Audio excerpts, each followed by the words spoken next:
શું તકલીફ છે? સાહેબ ઈ ગુસ્સો બહુ કરે છે અને ભૂલી જાય છે. ભૂલવાની જ બીમારી લાગે છે ને સાહેબ. બરોબર. ક્યારે ક્યારે આવું થાય છે? અમારે ઘરે કોઈક મહેમાન આવે ને ત્યારે ગુસ્સો કરે, કોઈક એની વસ્તુ અડી હોય ને તોય ગુસ્સો કરવા માંડે. બરોબર. એને ખબર ન પડે કે આ મામાનો દીકરો છે, માસીનો દીકરો છે. આપણે કીધું હોય ને તો પાછો ભૂલી જાય. બરોબર. ચેકિંગ કરવું પડે છે. સાહેબ બીમાર આ છે ને મને કેમ ચેક કરો છો? શાંતિ રાખો. તકલીફ એનામાં નથી, તમારામાં છે એટલે તમને ચેક કર્યું. કેમ સાહેબ? કેમ હું? તમે જેની માવજત એ રીતની કરી છે કે ઘરમાં હું, તું ને તાર પપ્પા આ ત્રણનો જ આપણો પરિવાર, એટલે ઘરમાં ચોથું વ્યક્તિ આવે ને એટલે એનું મગજ ફરવા માંડે છે. તમે જો તમારા સાસુ, સસરા, દેર, દેરાણી, જેઠ, જેઠાણી સાથે સંયુક્ત પરિવારમાં રહેતા હોત ને તો આ દીકરો માણા ગંધારો ન થાત પણ લાગણીશીલ થાત. અને એના કારણે તમે એને તમારા પતિ તમારી વૃદ્ધાવસ્થામાં શાંતિથી જીવન ગુજારે. હવે કાલ સવારે એના લગ્ન થાય છે, એની પત્ની આવશે અને બાળક થાય છે, એટલે પાછા ઈ ત્રણ થઈ ગયા. થઈ ગઈ તમારી તમારા ઘરવાળાને બાદ બાકી. તમે અત્યારે તમારા સાસુ સસરાને રાખો ને તો એની ઉપર તમે ઉપકાર નથી કરતા, પણ તમારા જે વૃદ્ધાવસ્થામાં શાંતિ મેળવી છે ને એની તમે એફડી કરી રહ્યા છો. સમજાણું તમને? એટલે તકલીફ બાળકમાં નહીં તમારામાં છે, એટલે સુધારો તમારે કરવાની જરૂર છે. નહીતર એની ભૂલવાની બીમારીમાં તમને તમારા પતિને ભૂલવામાં એના વાર નહીં લાગે. આમાં કોઈ દવાની જરૂર નથી. સાચી વાત છે હો સાહેબ તમારી. હવે હું ધ્યાન રાખીશ હવે. બરોબર. કેટલા પાન છે આપવાના? મેડમ આના 5 છે તો ઘણા થાય, પણ જો આ ટ્રીટમેન્ટ તમારા મગજમાં ઉતરી હોય ને તો આજે એકેય 5 છે લેવાના થતા નથી. બરોબર? સારું સાહેબ. આવજો.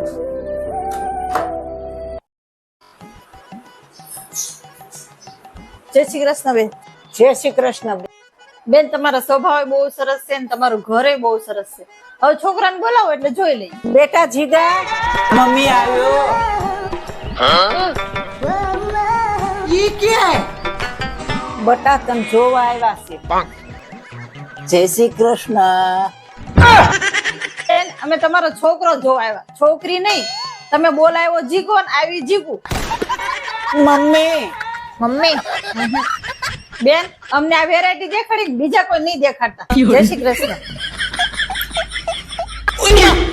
મમ્મી હું કહેતી હતી ને મેં ગોગલ્સ નતા પહેર્યા ને એટલે એ લોકો જતા રહ્યા. કહેતી હતી નહીં, કહેતો તો. ઓ મમ્મી, મમ્મીજી બેઠી નો બેસ, તારે લીધે જ ભઈ ગયા.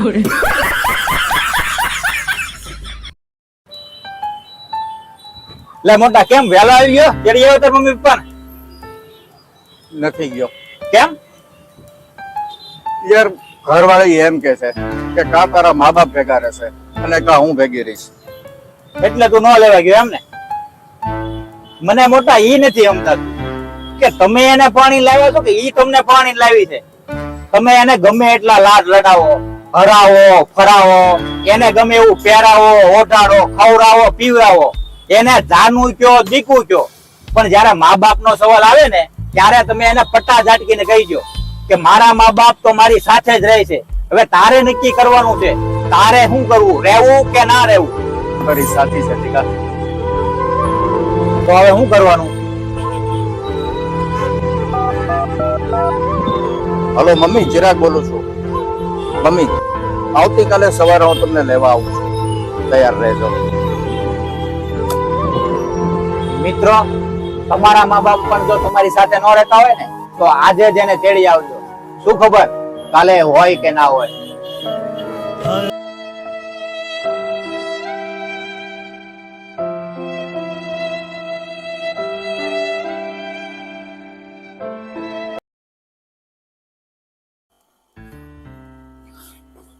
કેમ તબિયત નથી બરોબર તારી? કાંઈ છે નહીં, કામ કરીને બેઠી છું. ક્યાં ગઈ ઓલી? એ હવારના ઉપર જ છે, આરામ કરતા હશે, નીચે આવ્યા જ નથી. જમવાનું બનાવ્યું છે? કાંઈ બનાવ્યું નથી, બહારથી પાર્સલ લઈ આવો, મારે તેવડ નથી. એક મિનિટ. એ કેમ સૂતી છો? આજે તબિયત બરોબર નથી. લે તને તો બહુ તાવ ફર્યો છે. એક કામ કર, તું કપડા ચેન્જ કર, ત્યાં હું નીચે ગાડી કાઢું છું, ડોક્ટરને બતાવતા આવી. મમ્મી એક વાત કહું તો ને ખોટું નહીં લગાડતી, પણ સવારની નીચે નથી આવી તો તારે થોડુંક જોવાય તો ખરા ને. બીજા એમ કહેતા હોય મારી ઓ આમ મારી ઓ આમ, તો આપણે એવું ન કરાય. આ રોજ એવું કરતી હોય સૂર્ય છે તો બરોબર છે, આજે નો આવી તો જરાક કરે જઈને જોવાય તો ખરું ને કેમ છે. અત્યારે જોઈને કેટલો બધો તાવ પીડ્યો છે. તમે લોકોનું મને ઈ નથી સમજાતું. તમે એમ કહો છો કે વહુ દીકરીની જેમ રહે, તો પણ સાસુ ને પેલા માની જેમ રહેવું જોવે ને. એટલે આપણે બીજા ભલે ગમે તે કરે, આપણે આપણી વહુ સાથે એવું વર્તન નહીં કરવાનું. હાચી વાત છે બટા તારી. તું વહુ ને લઈને દવાખાને જઈ આવી ને, ત્યાં હું રસોઈ બનાવી રાખું, પછી હારે બેન જમી લઈએ. જય શ્રી કૃષ્ણ બેન. જય શ્રી કૃષ્ણ. મજામાં?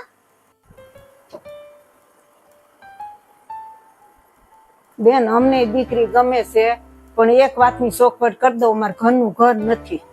કાંઈ વાંધો નહીં બેન, દીકરો તો સંસ્કારી છે ને. બેન દીકરાના સંસ્કારમાં કાંઈ કહેવા પણ નથી, તમારે ગમે એને પૂછી લેવાનું. બેન છોકરામાં સંસ્કાર ન હોય ને તો માલ મિલકત હોય ને એ વેચાય છે. અમે ભાડે જ રહેતા હતા, અમારે ઘરનું ઘર નહોતું. અમારા દીકરા હમણાં લગ્ન થયા ને તો લક્ષ્મીના પગલે જો અમારા નવો ફ્લેટ લેવાઈ ગયો. એમ અમારી દીકરીના નસીબમાં છે ને તો એને ઘરનું ઘર થઈ જશે. જનક રાજાએ તે સીતા માને રાજમહેલમાં પરણાવ્યા હતા ને, એના નસીબમાં રાજમહેલનું સુખ નહોતું. એટલે સાચી ખુશી અને સુખ તો સંસ્કારમાં જ છે, એ કઈ વેચાતું નથી મળતું. સાચી વાત છે બેન તમારી.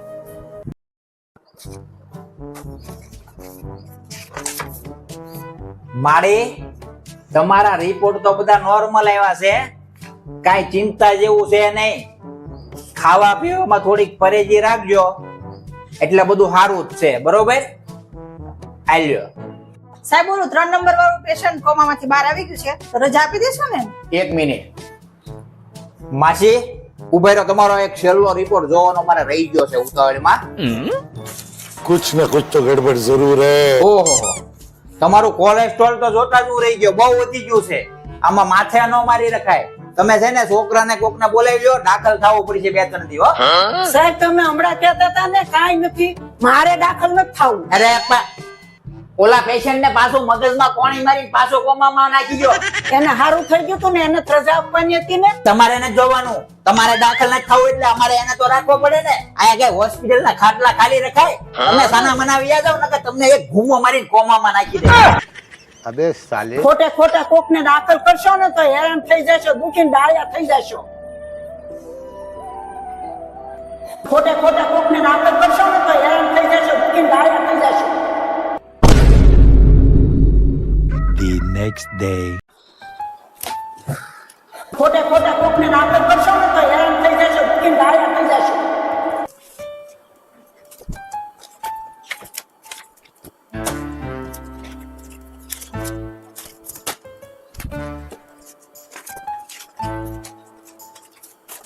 નર્સ, હા સર. આ બધા પેશન્ટ ને આજે ડિસ્ચાર્જ કરી નાખો. અને હવે પછીથી છે ને કોઈને બિનજરૂરી એડમિટ કરવાના નથી થતા, કે બિનજરૂરી કોઈના રિપોર્ટ કરાવવાના નથી થતા, કે કોઈને વધારાની દવા લખી દેવાની નથી થતી. લ્યો. Okay sir. જો તો આ રાખડી કેવી છે, સારી છે? હા સારી છે, મંગાવી લ્યો. મંગાવી લો ને. હા. કેમ ઉદાસ છો? કઈ નહીં ભાભી, જો ને મારે ભાઈ હોત તો હું તમારી જેમ રાખડી મંગાવે જ ને. તો એમાં કઈ ઉદાસ ન થવાનું હોય. આ તારા જેઠ છે, તારા દેર છે, એ તારા ભાઈ જ છે, એને રાખડી બાંધવાની. ભાભી જો આ તારો નાનો દેર આવી ગયો, એને રાખડી બાંધવાની. એમાં કઈ ઉદાસ થોડું થવાનું હોય કઈ? શું વાત છે? દેરાણી જેઠાણી છોટે રાજા બધા મીટિંગ કરીને બેઠા છો. રક્ષાબંધન આવે છે ને, તેની તૈયારી ચાલે છે. 3 days later.